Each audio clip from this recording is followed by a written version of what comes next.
know it was a camping trip because I'm not a camper. In fact, if I have to get a hotel room and it doesn't have a jacuzzi bath in it, that's roughing it for me. So we were camping somewhere up in the northeast. I believe it was Maine. I went under duress, but I was there, so there was no getting out of it. I think we stayed at a Lutheran campground. I can't remember exactly where it was, but there was about 50, 60 people there, maybe including kids. On Sunday, we get up to go to worship, and we arrived there.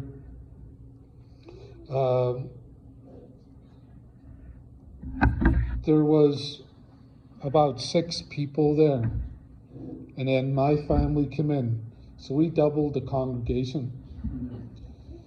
And a lady turned round to me as I sat down, and she said, "I'm very sorry there's so few people here."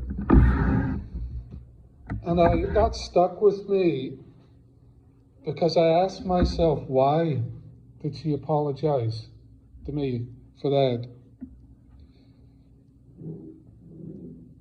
Where does that come from?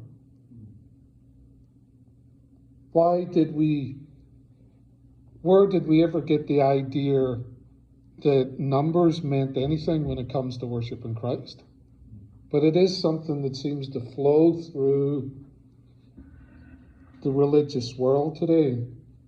The idea that large assemblies, large churches, 16,000 seat arenas, with thousands of people there, somehow make a difference to God or make a difference to who we're worshiping. We go down this road and we get to the point where we start thinking the truth is based on how many believe it, or how many people are there, how many people are in your building authenticates who you are. And let's face it, the greatest offense in history happened when there was a handful there. The night Christ was born into the world, in a dirty, filthy barn with dirty, filthy animals, there was a handful there. The night that Christ, or the day that Christ was crucified at the cross, how many disciples were there? Handful. And we see it over and over again throughout Scripture. God doesn't seem to care about crowds. He seems to do the most significant things in history, the resurrection. Who was there? A couple of disciples. The big one of the most significant things that ever happened in this world, and there was hardly anyone there. Here's the question I have to ask you, and I think we need to consider. When it comes to, we've got, 3 or 4 families away, and we miss every one of them. We want to be with them. We love our fellowship. We love one another. But when it comes to numbers, insignificant in the religious world. But why are any of us here at all today? It's not that we've got a small group. We've got a huge group here. Because why, when you think about it, why are any of us here? It's not because we're giving free stuff away to anyone. Yes, we're having a meal later on. Yes, there's always plenty of food, and it's good food. But if you go down to the Red Water restaurant, I think it's called that, or you go to Killian's, or you go somewhere like that, you're going to have a nicer meal. So we're not here together because we're eating together. We're not getting entertained here today We're not an exceptionally good social club. We don't have a lot of social activities, except for spending time together with one another around meals. So we're not here for that either. And we're not here for the experience of the ritual or the aesthetics of the building. We're in the rec centre in Belfouche, for goodness sake. We're here today, and we're here today because nearly 2,000 years ago, a 33-year-old carpenter from a country that we've never visited, speaking a language that we wouldn't have understood, from a culture that we have no idea about, was executed as a common criminal and nailed to a piece of wood. That's why we're here today. Have you ever heard of anything more ridiculous than that? That someone we never met, living in a country we've never been to, speaking a language we couldn't understand, was executed as a criminal, and that's what's brought us here today.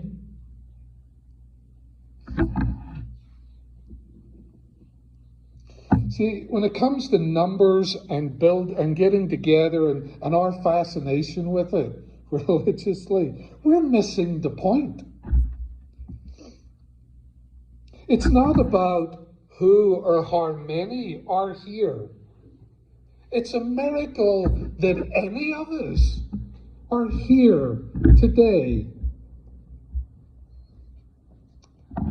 See, what brings us here in this little place today is powerful.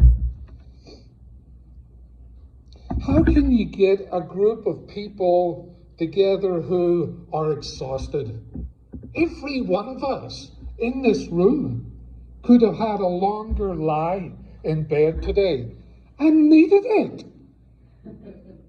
It wasn't a matter of, well, I'm just going to set my feet up, lounge around to this. I need to sleep. But somehow a power brought you and I together today. And there's those who are exhausted from looking after kids. There's those who are worn out by honest week's work. There's those who are struggling just to balance their budget and make ends meet. But they got in their cars and used gas that they couldn't afford to come here today. So what brought us here today? We're suffering people. We're strugglers. We're worn out people. And we came together to get together with each other. And we're all struggling. I mean, that's not like, let's get together with a bunch of people who are upbeat and have loads of things to offer us. No. We come together on a weekly basis with people who are struggling, having tough times in all different areas of life. Maybe not financial, could be emotional, mental, spiritual, but we come together today, and we're here today because of this obscure carpenter from a nowhere town, in a nowhere place, and because he was crucified as a criminal. But 3 days later, they went to that tomb and it's empty. And it's empty until this day. That's what brings us together. See, we didn't come here today to experience the kind of mystery of God or get some kind of feeling of peace from from our religious practices. We didn't come here today to pay our dues to God, to strike off things on a list that make God happy. God likes singing, God likes Bible reading, God likes giving, God likes potlucks. So, okay, we'll do it all, God. Now we made you happy. We didn't come here for that reason. It's not why we're here. It's not a matter of how many are here today. That doesn't mean anything to us, or it shouldn't mean anything to us. We came here today to commune with the risen Christ, to be in his presence, to be with him,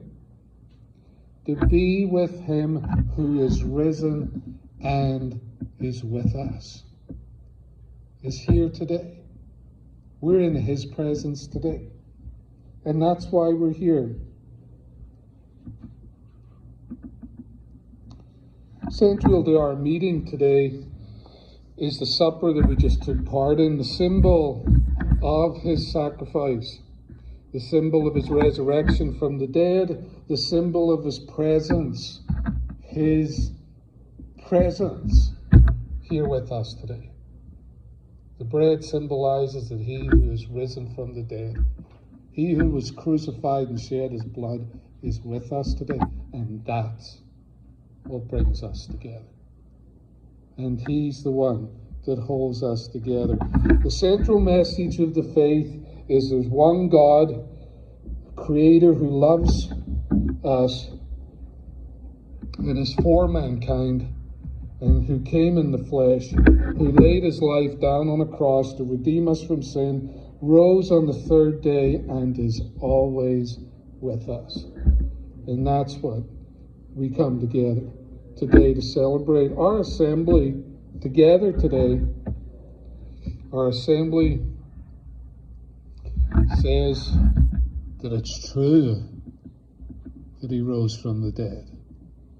It's true, because there's nothing else will bring a group of people like us together except for a risen Lord. Christopher can kill deer in his sleep.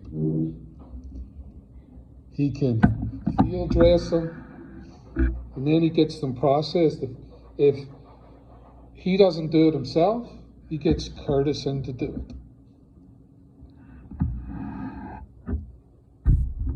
it. Curtis makes summer sausage out of it himself, and then he gives it away to the people that he loves, like me. Do you know, I can't find sausage in the Walmart aisle. I have nothing in common with you. I have nothing in common with Curtis. Curtis can fix things. If it's broken, get Curtis to fix it. He'll get the job done. I'm the guy that broke it. If I try to fix something, I break it more. Curtis lives, and Curtis does, lives in the center of the nation. The center of, who would have believed it? The center of America.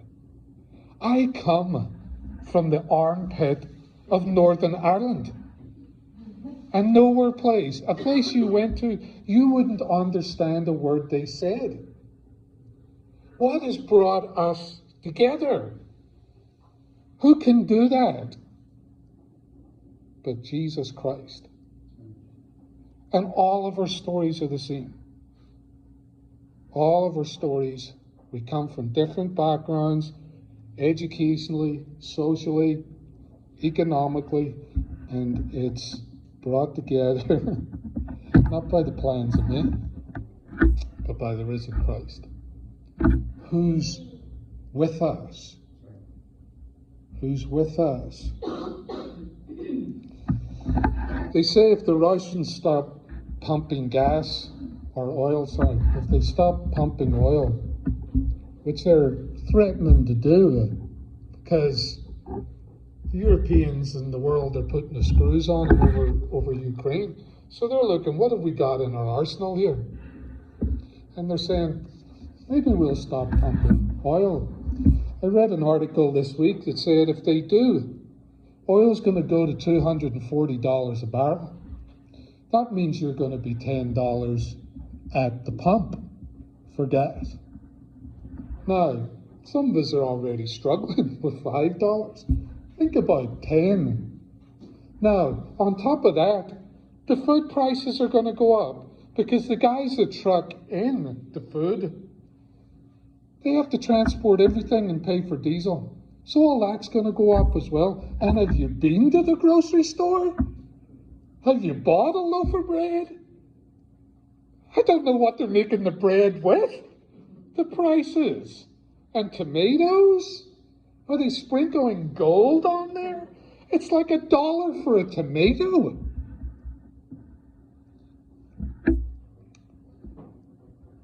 Stock market's tumbled. Housing market, it's going down. Maybe not in this area, but it's going down. Maybe there's a credit crunch coming, and I, amongst others, think we're already in a recession, and this could be a Great Depression. And if you want to read back into the history of this country in Great Depressions, it gets ugly. The world is in turmoil, and those who have said no to Jesus are terrified. Not us. Not us. We're not terrified. We're not shaking in our boots. We're not freaking out. And it's not because we've got a wonderful, smart plan for the future. It's because he who is risen from the dead is with us. Is with us. And if he's with us, what have I got to worry about? What have I got to worry about? What have you got to worry about? The risen Christ is with us. And he says this to his disciples, go into all the world, Matthew 28:20. He says, go into all the world and preach the gospel, teaching them to obey everything I have commanded you.